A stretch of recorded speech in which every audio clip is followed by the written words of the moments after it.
Baik, selamat siang. Pada siang hari ini, Bapak ingin sampaikan terkait dengan mata kuliah pembangunan kelembagaan. Tentu di dalam pembangunan kelembagaan ini, bagaimana sebuah nilai-nilai kelembagaan itu bisa dijadikan sebuah dasar bagi semua pihak yang ada di dalam organisasi, yang ada di dalam kelembagaan itu, supaya nilai-nilai itu bisa dijadikan standar nilai yang dibutuhkan untuk bagaimana mengoptimalkan capaian tujuan bersama di dalam sebuah pembangunan kelembagaan. Jadi kelembagaan ini sangat penting memang kita pahami di dalam mata kuliah ini, karena memang pembangunan kelembagaan itu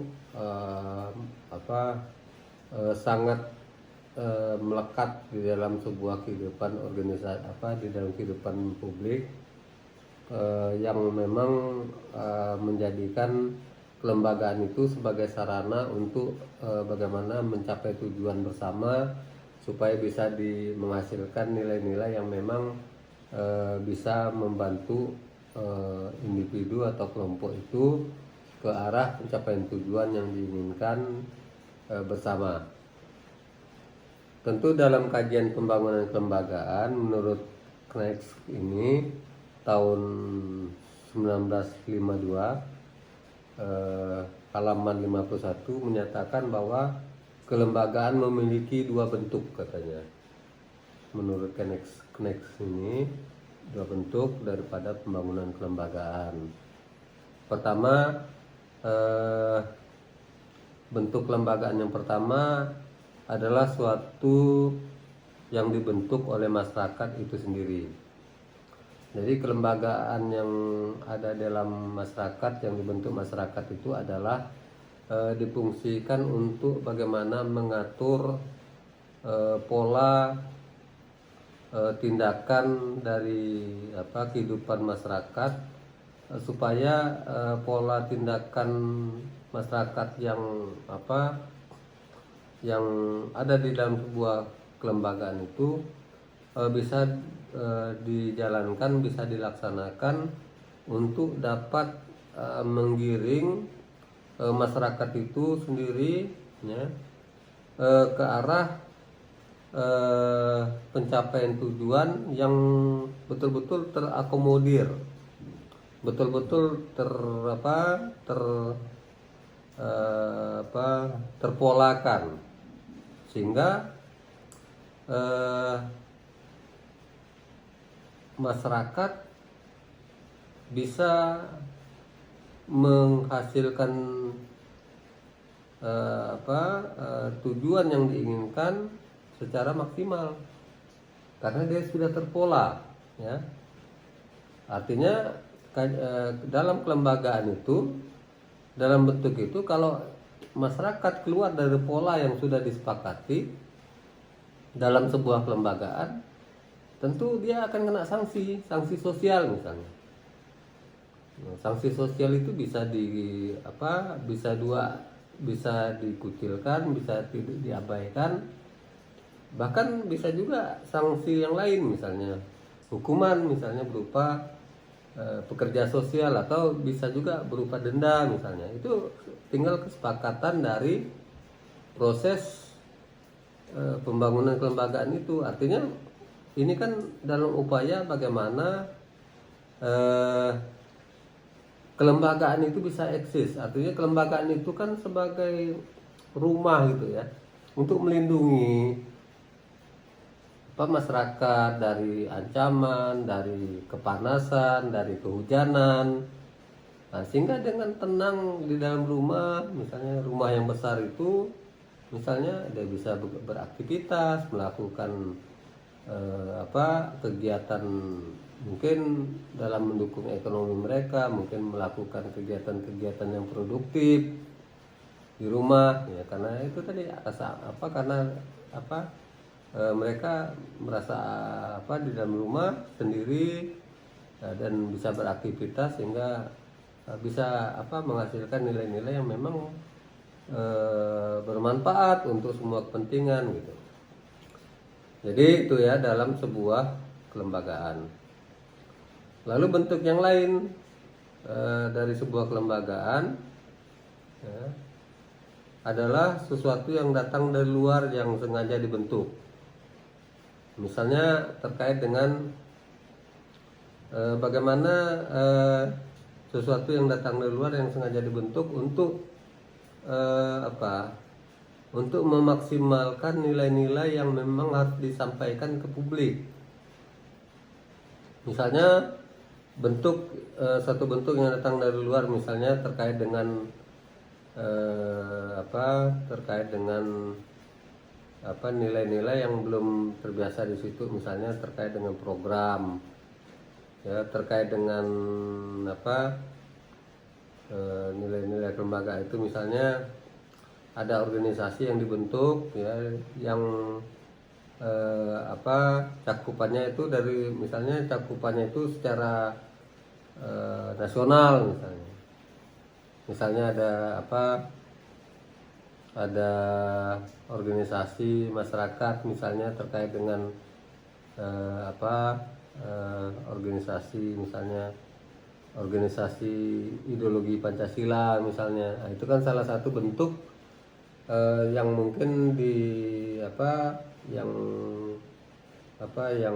masuk di dalam masyarakat ya, sehingga terpolakan dalam masyarakat itu untuk menjaga, untuk dapat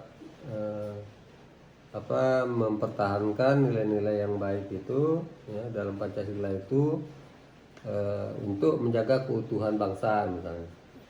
Itu kan datangnya dari luar ke masyarakat. Jadi seperti itu. Lalu ada juga pembangunan kelembagaan dalam organisasi misalnya. Misalnya terkait dengan relasi yang berpola di satu bagian. Relasi ya. Relasi itu hubungan yang berpola. Yang ada pola ya. Artinya polanya itu sudah disepakati ya di dalam sebuah organisasi. Misalnya hubungan pola itu misalnya terkait dengan bagaimana kerjasama yang dilakukan itu mengikuti kesepakatan dalam organisasi misalnya. Apa yang harus dilakukan, apa yang tidak harus dilakukan, apa yang perlu dijaga dan apa yang perlu kita hindari misalnya dalam organisasi itu, semua itu sudah dipolakan dalam sebuah kesepakatan untuk mengatur pola-pola kegiatan supaya relasi dalam nilai-nilai pembangunan kelembagaan dalam organisasi itu tetap hidup, untuk dapat bagaimana organisasi itu berjalan terus ya sebagaimana yang diharapkan. Jadi memang pola dalam pembangunan kelembagaan itu perlu kita capai, karena itu adalah sebuah nilai-nilai yang bisa mendorong bagaimana upaya kerjasama yang dilakukan ya, bisa menghasilkan nilai yang bermanfaat untuk semua kepentingan. Jadi itu. Lalu pembangunan kelembagaan dalam organisasi yang lain adalah norma dan nilai ya, yang merupakan bagian lain yang terjadi dalam kehidupan sosial. Jadi norma dan nilai itu dalam sebuah pembangunan kelembagaan itu menjadi sangat penting dalam organisasi. Norma itu apa? Norma itu kalau dalam bahasa Inggrisnya norm, artinya standar. Ya, standar. Standar itu artinya nilai yang sudah disepakati. Nilai yang sudah disepakati. Artinya standar nilai yang sudah disepakati yang berlangsung terus-menerus dalam sebuah organisasi. Artinya nilai yang baik, ya, nilai yang baik. Norma itu adalah sebuah nilai yang baik. Tentu norma itu dalam sebuah pembangunan kelembagaan penting.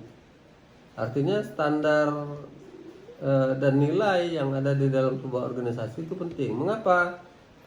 Karena di dalam norma itu menentukan bagaimana arah tujuan yang ingin dicapai di dalam pembangunan kelembagaan yang ada di dalam organisasi, sehingga ada nilai kebanggaan, ya, nilai tanggung jawabnya dalam organisasi itu untuk bagaimana organisasi itu bisa dioptimalkan. Ya. Jadi norma itu penting, ya. Norma itu sangat penting untuk pembangunan kelembagaan. Ya. Artinya norma dan nilai itu sudah disepakati, ya, untuk bagaimana pencapaian tujuan dalam kelembagaan itu bisa direalisasikan. Jadi itu yang menjadi nilai-nilai yang harus diperhatikan di dalam sebuah pembangunan kelembagaan.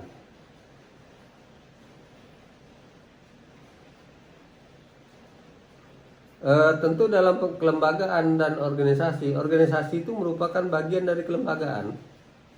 Jadi organisasi publik itu merupakan bagian dari kelembagaan. Artinya kelembagaan itu menyangkut tentang bagaimana menerapkan nilai-nilai yang diinginkan dalam sebuah organisasi supaya organisasi itu bisa berjalan. Melembagakan, artinya melembagakan nilai-nilai organisasi, sehingga kelembagaan itu unsur inovasi, motivasi yang datangnya dari dalam organisasi. Lalu di samping itu kelembagaan organisasi itu berkaitan dengan kepemimpinan. Apa itu pemimpin? Pemimpin adalah faktor kendali utama dalam melaksanakan perubahan dan inovasi. Artinya pemimpin itu pemimpin itu adalah orang yang bertanggung jawab dalam mencapai tujuan organisasi. Ibaratnya itu pemimpin itu nakoda dalam di dalam sebuah kapal. Untuk mencapai tujuan dari perjalanan kapal sampai ke tujuan tentu ditentukan oleh nakoda, pemimpin, ya. Dan muatannya juga ditentukan oleh pemimpin. Misalnya kapasitas, misalnya untuk kapal itu misalnya 100 ton, jangan diisi sampai 150 atau 200 ton tenggelam. Nah, itu kebijakan yang diambil oleh pemimpin, ya. Dia melakukan perubahan, melakukan inovasi, ini tergantung pemimpin. Maka pemimpin itu harus kreativitas, harus mempunyai inovasi, harus memiliki ide kreatif, tentu untuk memajukan organisasi. Ya, kalau dia tidak kreatif, tidak inovatif, maka dia bisa ketinggalan. Ya, contoh yang bisa kita lihat, ya, di dalam organisasi, misalnya kita lihat Telkom, ya. Telkom itu, ya, sebuah organisasi BUMN yang hampir bangkrut sebenarnya. Ya, di era 90-an memang dia booming, ya, paling besar anunya, tapi ketika sekarang nggak banyak pengurangan karyawan, ya, di Telkom. Sama dengan ketika kita melihat kasus yang terjadi misalnya di banyak BUMN yang kemarin ditutup karena persoalan memang merugi, dan itu menjadi akar penyebab yang dapat mengganggu bagaimana sebuah sebuah tujuan yang ingin dicapai negara itu bisa akan tersandung, akan terhambat. Nah, jadi seperti itu, artinya pemimpin itu menentukan. Lalu di dalam kelembagaan organisasi ada perubahan lingkungan. Organisasi dituntut inovatif dan kreativitas tadi kan. Jadi bagaimana perubahan yang lingkungan organisasi harus disesuaikan. Kalau enggak itu tadi akan kolab, akan mati, akan tidak bisa berkembang. Ya. Harus ada inovasi-inovasi.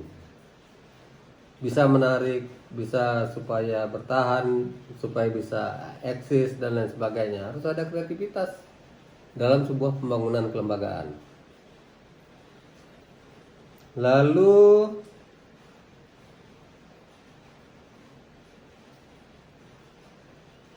dalam pembangunan kelembagaan, istilah pembangunan kelembagaan ini memberikan tekanan kepada 5 hal.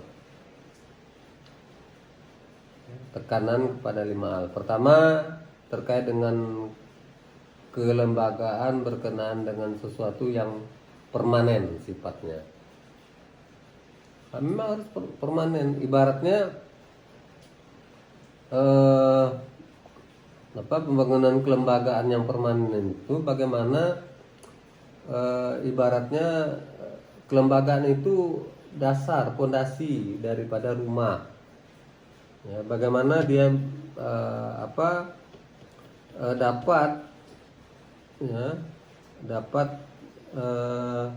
memberikan kesempatan kepada orang, memberi kesempatan kepada organisasi untuk bisa bertahan di situasi yang mungkin sulit, misalnya sekarang pandemi Covid misalnya. Bagaimana lembaga itu bisa bertahan, bisa permanen dan bertahan sehingga tidak merugi misalnya. Caranya mungkin bagaimana mengurangi